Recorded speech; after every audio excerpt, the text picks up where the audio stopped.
Hello, everybody. Welcome to Thursday. It was a red shirt day today. The S&P 500 was down 1.5%. And the main cause of today's downfall was that the interest rates on bonds, and specifically treasuries, I follow the 10-year treasury most, went up fairly substantially. The 10-year treasury went up from about 1.61 to 1.74 at the high, which I know doesn't sound like a lot, but in the world of increasing yields, that's actually a pretty big deal. And this is a result of what happened yesterday, where the Federal Reserve, has said, hey, we're not going to raise rates. We're not expecting to do that until 2023. We're going to continue to buy bonds until the foreseeable future. Our objective is to let inflation and the economy be hot because we think it's temporary until all of these things work their way through.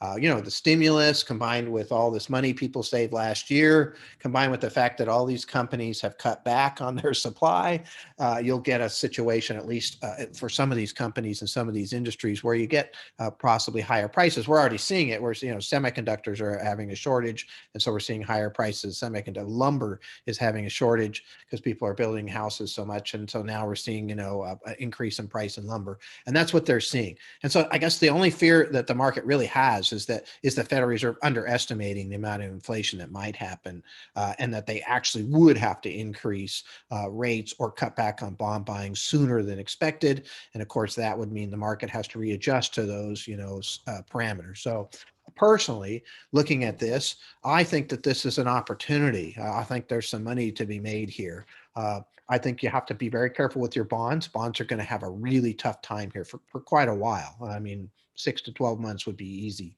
And so, we have two parts of our bond portfolio that go up when the bond market goes down. They went up today. That was really, really good. The other three parts that we had went down, but they went down less than the market because they're all short-term bonds. So that's important.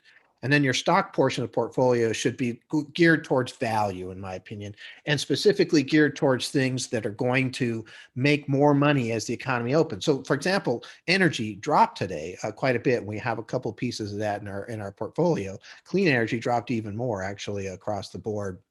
Now, there's going to be a need for more energy as people get back out, right? There's going to be more people flying, there's going to be more people driving and what have you.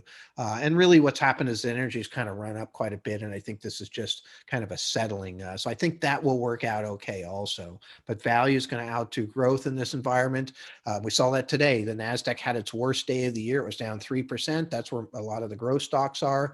So I would definitely be skewed towards the value side and make sure, you take care of the bond pieces of the portfolio also. So, we're in the right spot. I think that we'll start to see some things work here. I think there's some opportunity.